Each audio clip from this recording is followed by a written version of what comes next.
Hi, Trevor here, reflecting on life through music. Thank you for stopping by.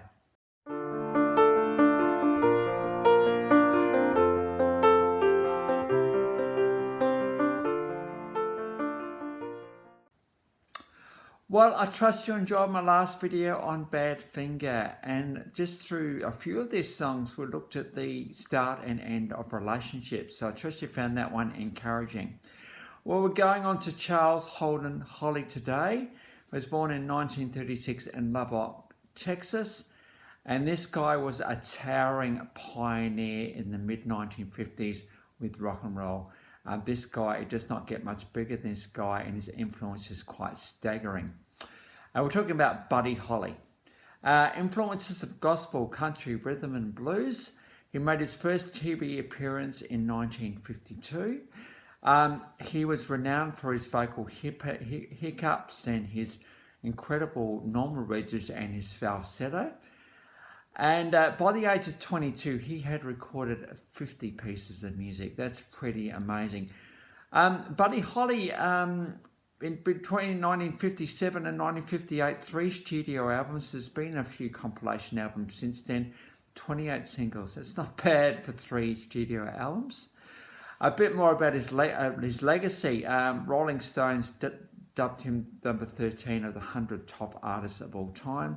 He was inducted into the Rock and Roll Hall of Fame in 1986, pretty well one of the first to be done so. Songwriting Hall of Fame in 1986.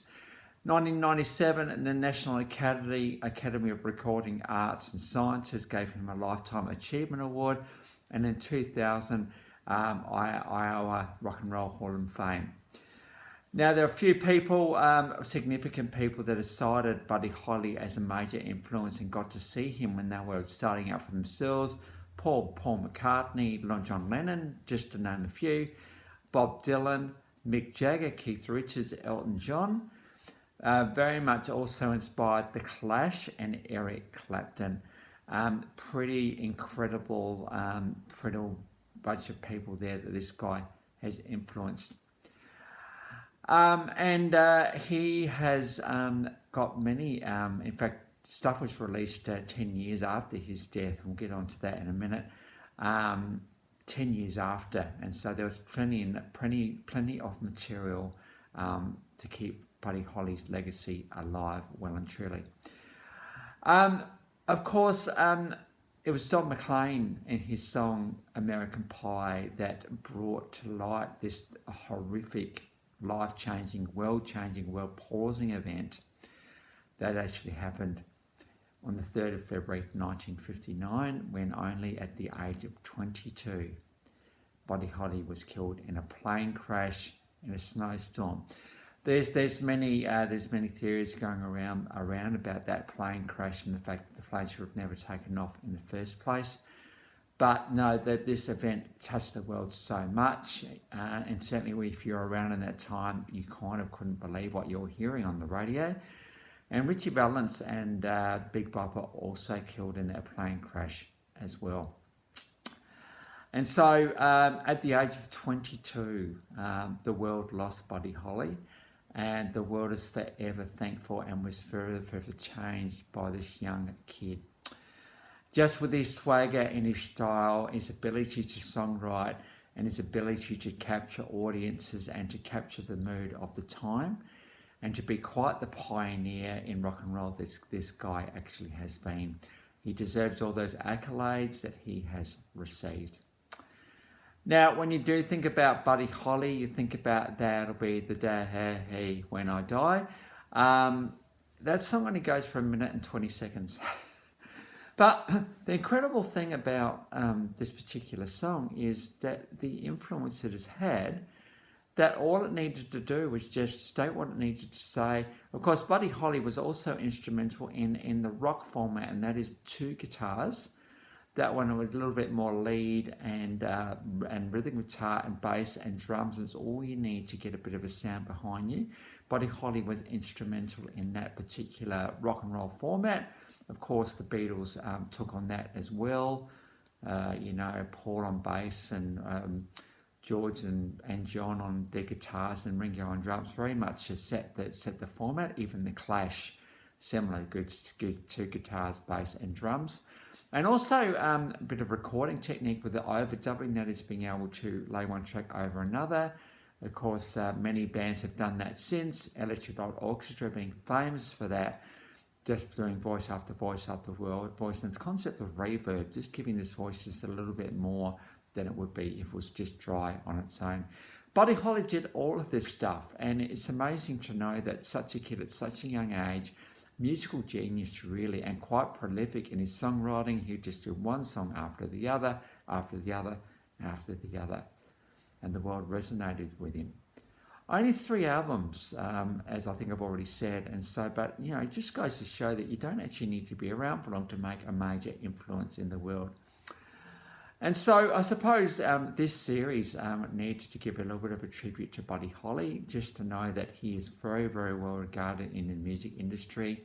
He deserves the accolades he's received, and the legacy he has left is just insurmountable and incalculable. And so the best way to actually experience Buddy Holly, I mean, I could talk about it all day, but the best thing to really do is just to point you to a couple of videos I've got on Buddy Holly.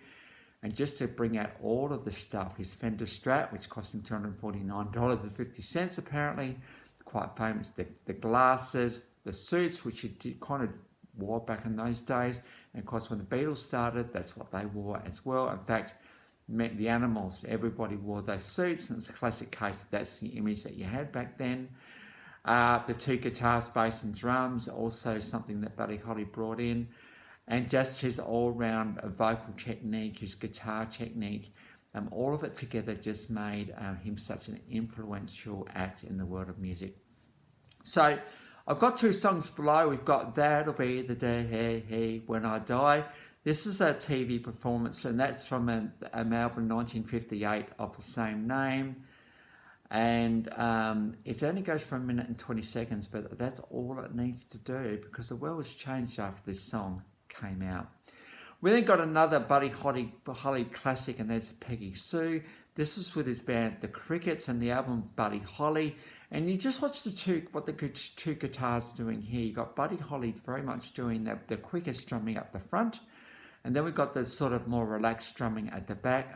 This is what Buddy Holly was known for, was his instrumentation, his production, and also his ability to be able to just beef up the sound, but beef it up with just a small number of people he had. The component of 2 guitars changed music forever. So the links to those 2 clips are in the description below, and I've also included my last video from Badfinger. Certainly, they would have been influenced by him as well, because very much the 2 guitars, drums and bass as there as well. So if you want to recap on them, feel free. Well, I was talking to a guy in the car a little while back about the fact that I hadn't done Buddy Holly yet, and he immediately said, "Oh, what? The day the music died? Well, you got to do the other 2 guys that died in that plane crash." Well, I suppose it makes sense. So we've got a couple of requests coming up. We'll have Richie Valence first with La Bamba, of course, a song that he classically brought to the world, and also the Big Bopper. So we'll look at both of those 2 in the next 2 videos.